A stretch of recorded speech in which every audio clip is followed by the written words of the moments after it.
हरे राम राम राम हरे हरे कृष्ण कृष्ण कृष्ण।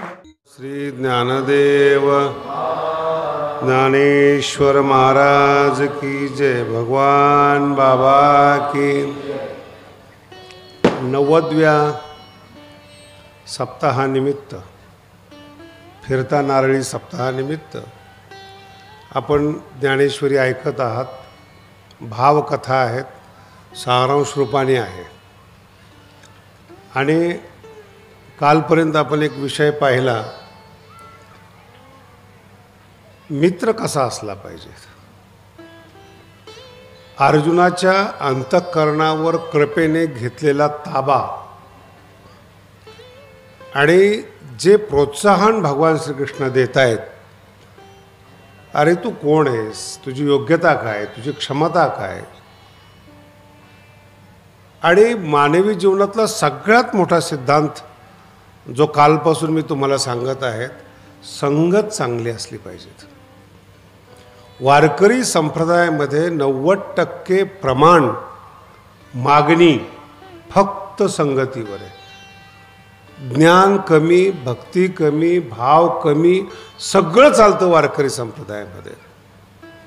चालत नाही ते फक्त वाईट संगती चालत नाहीत। नारद भक्ती सूत्रामध्ये खूप सुंदर श्लोक आहेत। मनुष्य ज्यावेळेस जन्माला येतो ना, तर प्रत्येकाच्या अंतःकरणामध्ये दोष असतात। कीर्तनकार असेल, संत असेल, सामान्य असेल, दोष असतात। निर्दोष जन्माला आलेलं नाही कोणी, कारण की मानवी शरीरच केमिकलमधून तयार झालेले आहेत आणि त्या रसायनामध्ये घटक आहेतच, कोणते उमलले पाहिजेत हे महत्त्वाचं आहे। ज्ञानोबांचं खूप सुंदर वाक्य आहेत बरं का। आपण जे जेवण करतो ना, ते जेवण असं असलं पाहिजे, गुणाला मोठं करणारं जेवण पाहिजे, दोषाला मोठं करणारं जेवण नाही पाहिजे। अतिशय बारीक सूत्र आहे ते। म्हणून जी लोक चोरी करतात, देशात भ्रष्टाचार करतात, नालायकपणाने वागतात, त्यांचा आहार पहा, तुमच्या लक्षात येईल काय आहे। आहारावर किती आधार आहे, तुमचं ते इंधन आहे, मनाचं इंधन आहे जेवण म्हणजे। आणि मग काय होतं, जर आहार चुकला की मग दोषांची वाढ होते। हे जसं आहारावर आहे, तसं तुमच्या सुखावर, तुमचं संगतीवर तुमचं सुख आधारित आहे। फार मोठा सिद्धांत आहे, अतिशय मोठा आणि व्यापक सिद्धांत आहे। काही नाही पाहिजे, संगत पाहिजे। अर्जुन मोहाने युक्त झाला हे तुम्ही काल ऐकलं, पण अर्जुनाला जो संगत मिळाली, सहवास मिळाला, तो कृष्णाचा मिळाला। आपल्यापेक्षा मोठा असला पाहिजे मित्र। आणि नाव करायचं असेल तर आपल्यापेक्षा शत्रू पण मोठा असला पाहिजे। उगा भिकाऱ्याबरोबर भांडून कुठं नाव होणार आहे काय? आणि त्याने उलटं सुलटं बोललं तर काय राहिले? तुम्ही लहान माणसाला 2 मारल्या, 4 मारल्या आणि त्यांनी 1 शिवी दिली तुम्हाला, त्याचं मारलेलं सगळं, कारण तो रोजच मार खातोय। मग तुम्ही मारलं म्हणून काय नवल झालं, पण त्यांनी दिलेली 1 शिवी, अपमानास्पद शब्द तुमच्या आयुष्याला कलंक लावून जातो। समान भांडण करायचं असेल तर समान असला पाहिजे, वाद करायचा असेल तर समान असला पाहिजे। हरिद्वारमध्ये एक जण आमच्या गुरुबरोबर वाद करण्यासाठी आला। गुरुजींचं नाव मोठं होतं, भारत लेवलला नाव होतं, मोठ्या प्रमाणात नाव होतं। पण याला असं वाटलं की स्वामीजीबरोबर भांडण करून आमचं नाव होईल। आम्ही स्वामींच्या गेटवर होतो हरिद्वारला व्यवस्था करण्यासाठी। तो आला आणि म्हटला, एकदम आज जायचे ते रुबाब वगैरे। काही लोकांना असं वाटतं बरं का, चांगले कपडे असले, कडक इस्त्रीचे असले तर कुठेही एंट्री मिळते, हा भ्रम आहे लोकांचा। अधिकार असला आणि कपडे कोणतेही असले तर एंट्री मिळते। खूप चांगले कपडे घातले, 2-3 मिनटं लोक फसतील, कुठेतरी नेता आहे फिता, पण जर कळलं ना, गचोर धरून बाहेर काढतील। तो अपमान लय वाईट आहे। म्हणून मी बघतो नेत्याच्या संगतीमध्ये नेत्यासारखेच कपडे घालून येतात। कधी कधी असं वाटतं कुठल्या भागातला आहे काय माहिती नाही, कशाला याला अडवा। तो कुठल्या भागातला हेच माहीत नसतं लोकांना, कारण की त्याला भागच नसतो। कपड्याने शायनिंग मारण्याचा प्रयत्न असतो तो, असं होत नाही जीवनामध्ये कधी। आणि अधिकार जर असला, तुम्ही सामान्य कपड्यामध्ये जरी असला तरी तुम्हाला कोणी नमस्कार करू शकतं. कोणत्याही बाबतीमध्ये पहा, अधिकार पाहिजेत, अपमानजनकता नको आहेत. तो स्वामीजीकडे एंट्री करत असताना त्या पद्धतीने चालला. एक महामंडलेश्वर आलेट आहेत. आता माझी ओळख नव्हती. हे मधले लोक फार खराब बरं का. आतले चांगले आहेत जे आत राहतात, बाहेरचे चांगले आहेत. हे मधली लोक जे कनेक्शन करून देणार आहेत ना, ही जर चांगली नसली ना तर मोठा माणूस बरबाद झाला म्हणून समजा. कार्यकर्ते चांगले असले पाहिजेत, मूर्खाला सुद्धा मान येतो. मराठी नाही कळले. कार्यकर्ते चांगले असले पाहिजे, मान कुणाला येतो? मूर्खाला सुद्धा मान येतो. आणि कार्यकर्ते जर खराब असले ना, मोठ्या माणसाला सुद्धा बर्बाद व्हावं लागतं. म्हणून तुम्ही अभ्यास करून पहा. मुलगा खराब निघाला, घर बर्बाद होतं. देवी भागवतमध्ये फार सुंदर श्लोक आलेला आहे. एक दिवस जर चुकीचं अन्न खाल्लं तर दिवसाचं सुख बर्बाद होतं. चुकीचं अन्न खाल्लं तर दिवसाचं सुख बर्बाद होतं. चुकीची पत्नी मिळाली तर आयुष्य बर्बाद होतं. दोघांचंही होतं. एका बाजूने बोलतोय असं समजू नका. नवरा चुकीचा मिळाला, पत्नी चुकीची मिळाली, आयुष्यभर ॲडजस्टमेंटमध्ये जातात, सुखाचा तपासच नसतो त्याच्यामध्ये. म्हणून संगत खूप चांगली असली पाहिजेत आणि वातावरण विनम्र असलं पाहिजेत. आम्ही जाऊच दिलं नाही त्याला. मग मी विचारलं त्यांना, कशा करता चाललात तुम्ही? अरे हम महात्मा है, वाद करेंगे, विवाद करेंगे स्वामी जी से. मग किस बात पर झगड़ा करना है? बोले वो बात बाद में बताएंगे, पहिले झगड़ा करना है. मुद्दा कळाला का तुम्हाला? याला दुसरा अध्याय म्हणतात. तुमच्या मनामध्ये फिक्स आहे की ऐकायचं नाही, वाद करायचा आहे. मग तुम्हाला कितीही जरी चांगले तर्क आणि ज्ञान दिलं ना, तर तुमच्या मनावरचा ताबा फिक्स आहे. ऐकायचं हे वाईट आहे जीवनामध्ये. सगळ्यात वाईट असेल तर हे वाईट आहे तुमच्या जीवनामध्ये. याला पूर्वाग्रह शब्द आहे संस्कृतमध्ये. अगोदर ठरवलंय की हा माणूस खराब आहे, तो खराबच दिसणार. तो हसला तरी डुप्लिकेट वाटणार. कळालं का तुम्हाला? हे पूर्वाग्रह दूषित. अगोदर तुमचा ताबा फिक्स आहे की मला ऐकायचं नाही. मग ज्ञानेश्वरी सांगा, गीता सांगा, काही सांगा, नाही ऐकायचं, नाहीच ऐकणार. त्याला म्हणणार कोणत्या मुद्द्यावर वाद करायचा? ते म्हणजे मुद्दा नंतर ठरवू, पण वाद करायचा आहे. म्हटलं मुद्दा मला तर सांग, मी तुला सोडतो. आता त्याचा एवढा नाईलाज झाला, त्याला काहीच बोलता येईना. मला म्हणे असं आहे, हम अपनी लेवल के ऊपर बात करते. म्हणे का लेवल ही तो चेक करे, दुसरं काय चेक करे? कशावर भांडण करायचं हेच माहीत नाही आणि तुम्ही वाद करायला निघालात. वाईट जीवनामध्ये सगळ्यात वाईट. काय करायचं फिक्स नाहीत. आत्ताची तरुण पिढी या फेसमध्ये आहे. नेमकं जीवनात काय करायचं आहे? सायंटिस्ट व्हायचंय, अर्थशास्त्री व्हायचे, कॉमर्स सायंटिस्ट व्हायचे, सायन्स काही माहीत नाहीत का, आर्ट काहीच माहीत नाहीत. एक प्रवाह कुठं चाललो तिकडं पाहता. मग मित्र सांगतात तुझ्या लायकीचं आर्टच आहे. मित्र काय सांगतात? आर्टच आहेत. मग तू कुठं चाललाय? मी आर्टला चाललोय. मग मी पण येतो. जीवनात फिक्स नाही आहे, टार्गेट नाही जीवनामध्ये. ही माणसं फक्त श्वास घेण्याकरता जन्माला आलेली. यांना न सुख मिळतं, न मान मिळतो, न जीवन मिळतं, न जीवनाचा आनंद मिळतो. अतिशय घातक हे जीवन आहे. काहीच ठरलेलं नाही, ओघ आहे. आणि अगोदर ठरलं पाहिजे काय पाहिजे ते. नंतर मी संस्कृतमध्ये बोलायला सुरुवात केली. आता न्याय घटित संस्कृत आहे ना, फार बेकार असते ते साधं काहीच नसतं तिच्यामध्ये. काही जरी बोलायचं ठरलं ना तर ते विचित्र बोलणं म्हणजे न्यायशास्त्रातलं बोलणं आहे. आणि इतर शास्त्र सज्जन आहेत. तुम्हाला एक उदाहरण जर सांगायचं ठरलं आमच्या न्यायशास्त्रातलं, तर नित्य म्हणजे त्रिकालामध्ये ज्याचा बाद होत नाही त्याला नित्य म्हणतात. किती चांगली भाषा आहे. थोडा बास आणि आवाज वाढव रे जरा जरा, पुन्हा मध्ये मध्ये कमी होतो, ताण नाही झाला पाहिजे. लक्षात येते? तिन्ही काळामध्ये ज्याचा नाश होत नाही त्याला नित्य म्हणतात. आता हे न्यायशास्त्राला विचारा, नित्य म्हणजे काय? तो म्हणतो ध्वंस प्रतियोगितम नित्यत्वम. तुम्हालाही कळालं नाही, मलाही माहिती आहे. आणि त्याचा अर्थ काय मराठीतून? तोच आहे. तिन्ही काळामध्ये ज्याचा नाश होत नाही त्याला नित्य म्हणतात. पण ते सरळ बोलत नाही, त्याचं नाव न्यायशास्त्र आहे. ध्वंस प्रतियोगितम नित्यत्वम. ध्वंसाचा जो प्रतियोगी असेल त्याला नित्य. आता प्रतियोगी कोण? यस्या भावस प्रतियोगी. कुणाचा अभाव आहेत? कोण प्रतियोगी आहेत? नादी नका लागू न्यायशास्त्राचे. मी जेव्हा बोलायला लागलो तो म्हणला तुम्ही संस्कृतमध्ये, म्हणलं शिष्य आहेत ना आम्ही त्याचे, थोडंफार तर गुण येणार ना. नाही कळालं, याला संगती म्हणतात. मोठ्या माणसाच्या संगतीमध्ये मोठ्याप्रमाणे जरी बोलता नाही आलं, मोठं कशाला म्हणतात हे कळणं, हेच आपलं मोठेपण आहे. मोठेपण कळणं.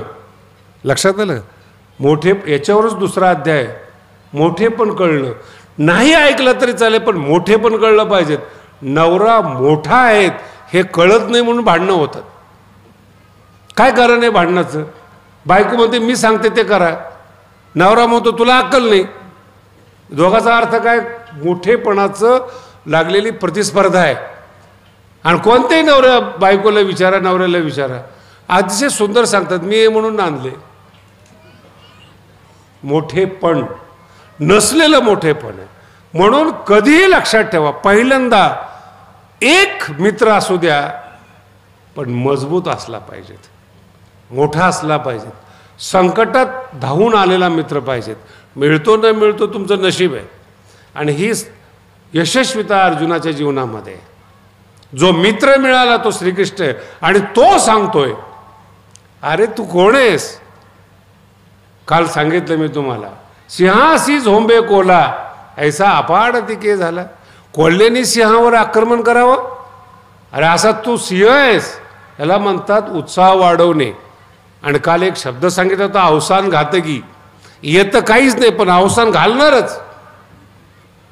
मी सांगितलं तुम्हाला, माझे 2-3 मित्र खूप चांगले विद्वान आहेत, माझ्यापेक्षा विद्वान आहेत. पण कीर्तनाला येतात, कीर्तन ऐकतात आणि दोष काढतात.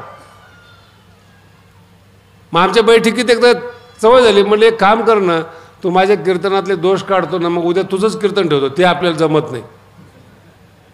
मराठी कळली का? ते आपल्याला, यांचा जन्म दोष काढण्यासाठी, गुण वाढवण्यासाठी नाही. गुण समजतो, अंतकरणात धैर्यच नाहीत. म्हणून मित्र अवसान घातकी नसावेत, परिवार आणि परिसर अवसान घातकी नसावेत. असले तर मात करणं एवढी आपल्यात ताकद पाहिजेत. त्याला भगवान बाबा म्हणतात. एका गडावरून उतरवलं, दुसरा गड निर्माण केला. आणि तो इतका मोठा निर्माण केला की मलाच काही वेळेस सांगतात लोक, भगवानकडे माहिती आहे का म्हणून.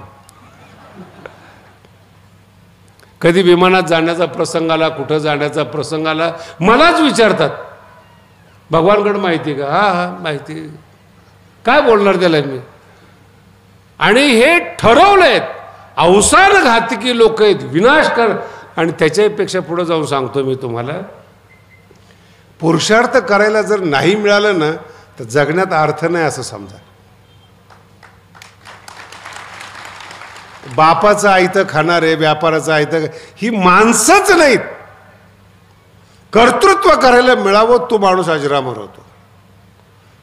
आणि त्या कर्तृत्वामध्ये शून्यातून राष्ट्र उभं केलं, त्यांचं नाव आहे शिवाजी महाराज. शून्यातून, कुठलं बॅकग्राऊंड नाही. खेळता खेळता मुलं जमा केली, त्यांना सैनिक बनवलं, त्यांना प्रशिक्षण दिलं, नेतृत्व केलं. आणि त्या काळामध्ये मुघलाशी लढून किल्ले ताब्यात घेऊन आपलं वर्चस्व स्थापन केलं. त्यांची बरोबरीच होत नाही महाराज.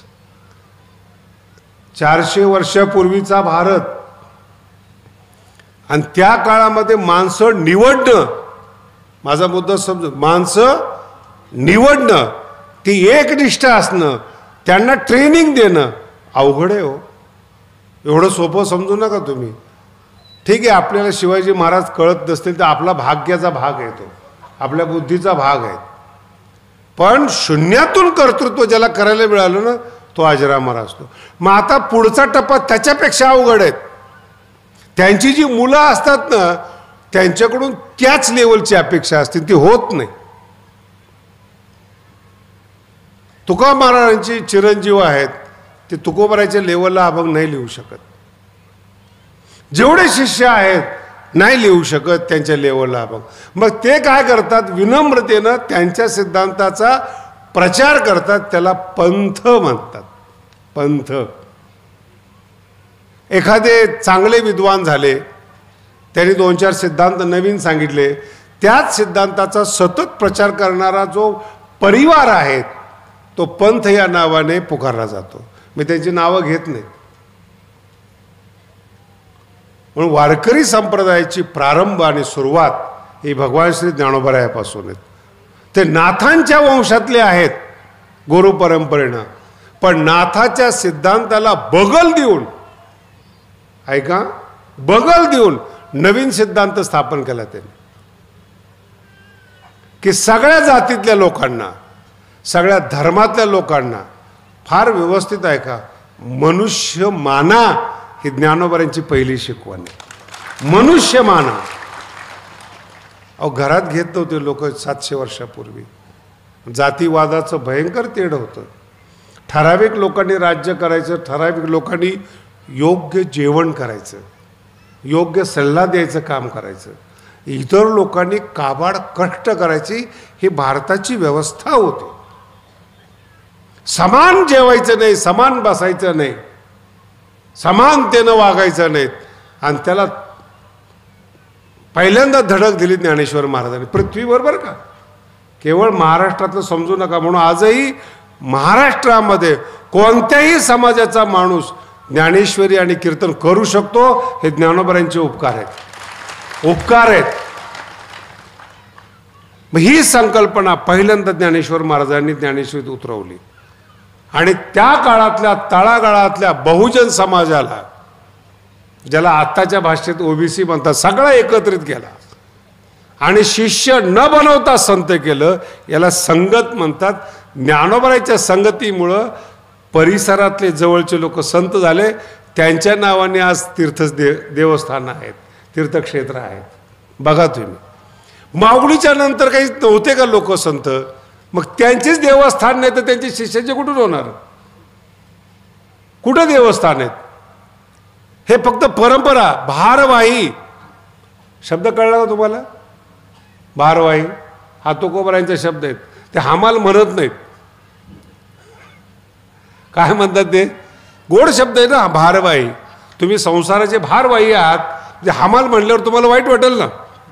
मग जर असा जड शब्द जर वापरला, आपण भारवाही आहात, तुम्हाला वाटेल काहीतरी आहे, आपण जाऊ दे. सरळ बोलण्याची भाषा नाही आहेत. हे वैशिष्ट्य आहे जीवनामध्ये. म्हणून कधीही लक्षात ठेवा, जीवनामध्ये मोठ्याच्या संगतीत 100% त्रास होतो आणि मोठं होण्यासाठी त्रास येतो. मग कधीही लहानाच्या संगतीत राहू नका. लहान झाल्याशिवाय राहणार नाही. ही संगत आहे. म्हणून भगवान श्रीकृष्ण आपल्या मित्राला मित्र समजून सांगतात. अजून गुरु शिष्याचं नातं तयार झालेलं नाही. त्या गुरु शिष्याच्या नात्या अगोदर मित्राचं नातं आहे. आणि मग मित्र जसं प्रोत्साहन देतो, अवसान घात करत नाही, तशी ती भाषा आहे. अरे काय तू एवढा मोठा माणूस आहेस, काय सांडी मूर्खपण, उठी घे धनुष्यबाण, ही मित्राची भाषा आहे. सांडी हे मूर्खपण. मूर्खच मित्रच मूर्ख म्हणू शकतो ना. दुसऱ्याने म्हणू द्यावर मूर्ख आहे म्हणून जमेल तुम्हाला? मित्राने मूर्ख नाही म्हणल्यावर संशय येऊ शकतो. हा बदलला काय? याचं प्रेम कमी झालं काय? आणि फार सभ्यतेनं जर मित्र बोलत असेल ना तर संशय घ्या. गोड बोलत असेल तर संशय घ्या. त्याचं मन बदललंय, त्याचं अंतःकरण बदललंय, त्याची इच्छा बदलली. आणि जर बदलली नसेल तो भीतच नाही कुणाला. मित्र आहे तो. अंतःकरण स्वच्छ असतं मित्राचं. सरळ बोलतो, त्याला काही देणं घेणं नाही. हे शब्द आहेत कृष्णाचे. सांडी हे मूर्खपण मित्राचे शब्द आहेत. अजून भगवान श्रीकृष्ण गुरु झालेले नाहीत, त्याच्या अगोदरच आहेत. म्हणून मित्र कसे असले? सांडी हे मूर्खपण, उठी घे धनुष्यबाण, संग्रामी कवर्ण कारुण्य तुझे. मारामारीमध्ये कुठं भावकी बघायची असते का? ठोक. कोण म्हणतंय? मित्र. हे पार लक्षात ठेवण्यासारखं आहेत. आणि जर मित्र म्हणत असेल भावकी मोठी बरं का, जरा जपून माघार घेतलेली बरी, अशा भेकड लोकांच्या संगतीत राहू नका. आता मी शब्द नाही वापरत, स्त्री नाही पुरुष नाहीत, असे मित्र नसावेत. ते स्वतः बिळामध्ये जाणारे आणि कर्तृत्ववान मित्राला सुद्धा बिळामध्ये नेणारे असे मित्र नसावेत कधी. आणि हे शब्द ज्ञानेश्वरीतले, पण मी जास्त वापरत नाही तुम्हाला. आणि कृष्णाने विचारलं, अरे तू जर असं केलंस काय होईल? तुझा नाश होईल. मोह धरीला ऐसे होईल. शब्दांचा प्रयोग आला लक्षात? मोह धरीला ऐसे होईल, अस्ति प्रतिष्ठा जाईल. परलोकही अंतरेल अहिकेसी. वर तर लोक नाव ठेवतीलच मेल्यानंतर, पण जिवंतपणे सुद्धा इथला भोग घेता येणार नाही. कर्तृत्व नसेल ना, बोलू नाही पण बोलतो मी, कर्तृत्व नसेल ना, बाया सुद्धा प्रेम करत नाहीत, धन सुद्धा येत नाही. भीतीपोटी धन येत असतं, तुम्हाला माहिती. सगळेच माणसं आहेत, पण तुमचा फोन जाऊ द्या पैसे येणार नाहीत, पण तुमच्यात दम असू द्या, दम देऊन बोला, 1 कोटी पाठव सर सर, काही संबंध नसतो. खंडणी म्हणजे काय? ते खूप चांगलं नाव आहे बरं का, प्रोटेक्शन मनी. गुंड लोक, व्यवसाय झालाय तो, पण त्यांच्या बोलण्यात दम आहे, त्यांच्या कृतीमध्ये दम आहे. आणि त्यांचे एक फोन गेला की पैसे येतात. काय येतात पैसे? ताकद. याला कर्तृत्व म्हणतो. ते कर्तृत्व कसं वापरायचं आहे हा आजचा विषय नाही. नाही तर उद्या तुम्हाला वाटायचं असेल की आपण त्या क्षेत्रात जावं का? माळ घातलेली कशाला जाताय तुम्ही? माळ घातलेली बरी.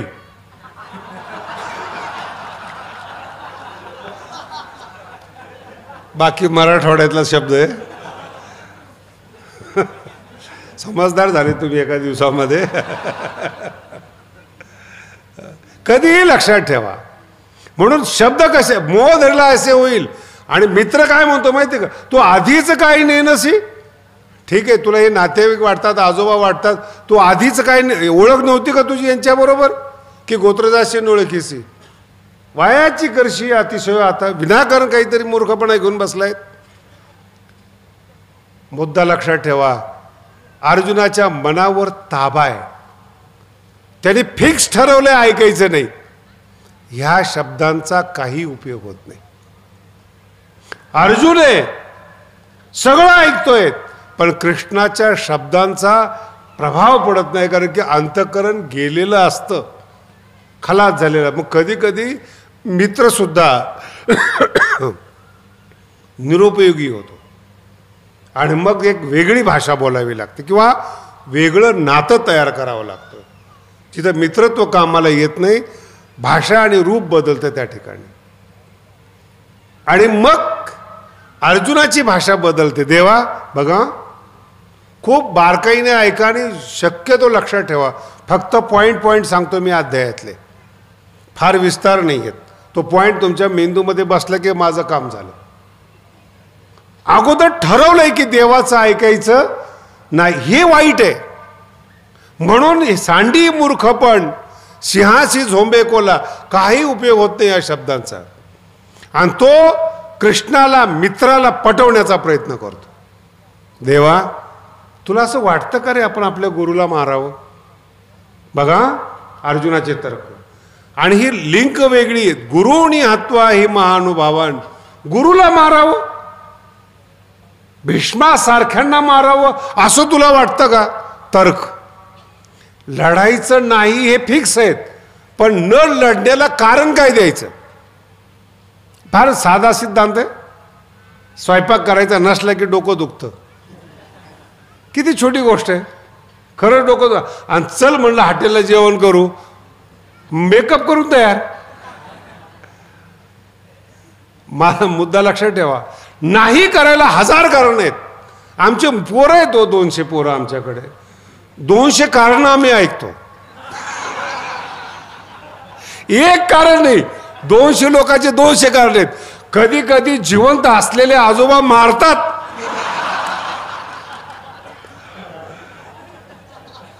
काय करणार होता त्याला? सगळं समजतंय, तो जिवंत आहे, हा जिवंत आहे, पण अभ्यास नाही करायला 1000 कारण आहेत. काही काही विद्यार्थी सांगतात थोड्याहून गेला ना, लक्षात येतं, थोड्याहून गेलो. एक जर ते एवढा बहादर होता UPSCला, प्रश्नपत्रिकाच चुकली म्हणला. अंतःकरणातला ताबा कसा असतो ते सांगतोय, तो मुद्दा विसरू नका. प्रश्नपत्रिकाच चुकली. आता कलेक्टर लेवलची प्रश्नपत्रिका चुकत असते का? ते काय 10वीची 12वीची का माणसांनी काढलेलीत, अनुभवी लोकांनी काढलेलीत. मग मी ते रिझल्ट लागल्यावर मग त्याला विचारलं, अरे तू म्हणतो प्रश्नपत्रिका चुकली, हे असं वशिला आहे हो सगळा.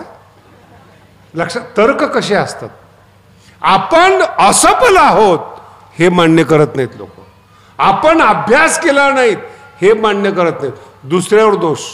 एका मुलाचं लग्न ठरलं, जाताना शायनिंगमध्ये गेला, गाडी फिडी असं सगळं, आणि मुलगा चांगला होता दिसायला, ठरलं लग्न.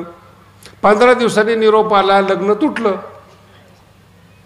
मग त्या मुलाला मी विचारलं, काय झालं लग्न तुटलं? मुलगी चांगली नव्हती हो, मला पहिल्यापासून पसंत नव्हती, पण मी आईबापामुळे हा म्हणलो होतो. आता ही याची बाजू झाली. मग तिकडचे पण माझ्या ओळखीचे, त्यांना म्हणलं काय झालं? अहो तो नुसतं शायनिंग मारतो, गाव दोंडगा आहे, नोकरी नाही, काही नाही, नुसतंच भटकतो. मग हा कसे म्हणले? मग येताना गाडी फिडी चांगले कपडे घालून आम्ही वरच्या रूपाला भाळलो. खरं कळालं, आणि जेव्हा खरं कळालं, आता त्यांचं नाकारणं पहा, मुलीला सांभाळण्यास योग्य नाही. ठीक आहे ना, मुलगी द्यायची ना, आपला प्राण द्यायचा आहे, प्रति शरीर द्यायचं आहे, त्यांना सांभाळण्याची तर लायकी पाहिजे ना. आणि हा काय सांगतोय?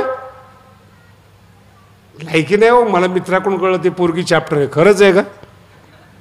अगोदर आपण असफल आहोत हे स्वीकार करा, सफलता सुरू होईल तुमच्या जीवनामध्ये.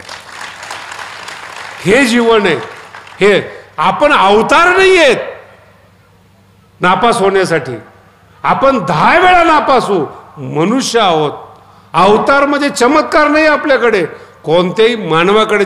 पुन्हा पुन्हा चुकलं पाहिजे, पुन्हा पुन्हा दुरुस्त केलं पाहिजे, त्याला मनुष्य म्हणतात. 1000 वेळा चुकलं पाहिजे. मनुष्य आहेत आपण. चूक थोडीच आहे ती, पण चूक स्वीकार न करणं हा शुद्ध मूर्खपणा आहे. चुकला ना तुम्ही, चुकलात. खूप मोठी कथा आहे. सांख्याचा एक शब्द होता, लिहित होते एक शब्द, आणि त्या शब्दामध्ये असं लिहिलं की मागे त्याने लिहून ठेवलं होतं. त्यांना पूर्ण वाक्य लिहायचं नव्हतं म्हणून अत्रापि तथैवच तत्रापि तथैवच असं लिहून ठेवलं. अपि तेन उक्तम असा शब्द लिहिला. अपि शब्दाने जे मागे सांगितलेलं आहे तेच या ठिकाणी गृहीत धरावं. आता ते नंतर विसरून गेले, संक्षिप्त लिहिल्यामुळं कळे ना. 2-3 दिवस झालं तो ग्रंथ थांबला. अपिना उक्तम, तर अपिना उक्तम लक्षात आलं 2-3. त्यांचा एक शिष्य होता प्रभाकर, त्यांनी तिथे लिहून ठेवलं, फक्त विग्रह केला. अपि उक्तम, अपि या शब्दाने जे मागं सांगितलेले आहेत, तत्रापि तेन उक्तम, इथं त्यांनी गृहीत धरावं. आणि त्याचं वाक्य तयार होतं, अत्रापि नोक्तम तत्रापि नोक्तम. अत्रापि पोरं बसले कळेल त्यांना, अत्रापि नोक्तम तत्रापि नोक्तम कळेच ना त्याला. मग सांगितलं त्यांनी, अत्र अपिना उक्तम तत्र अपिना उक्तम. अपि शब्दाने जे सांगितलेलं आहे ती इथे गृहीत धरावं. अहो विनम्रता किती, फक्त विग्रह केला शिष्याने, त्याच्यानंतर जे मत मांडलं गेलं त्या शिष्याच्या मताला सांख्यशास्त्रामध्ये गुरुमत म्हणून शब्द लिहिलं. फक्त विग्रह केल्यामुळे याला म्हणतात मोठेपण. आपल्या शिष्याने आपल्याला समजून सांगितलंय त्याला गुरु मानणं ही सनातन संस्कृती आहे, ही भारतीय संस्कृती. चुकलात ना मांडणे, नाही आठवलं ना मांडणे. विद्यार्थ्यांनी सांगू द्या, लहान मुलाने सांगू द्या, अंतःकरण विशाल ठेवा.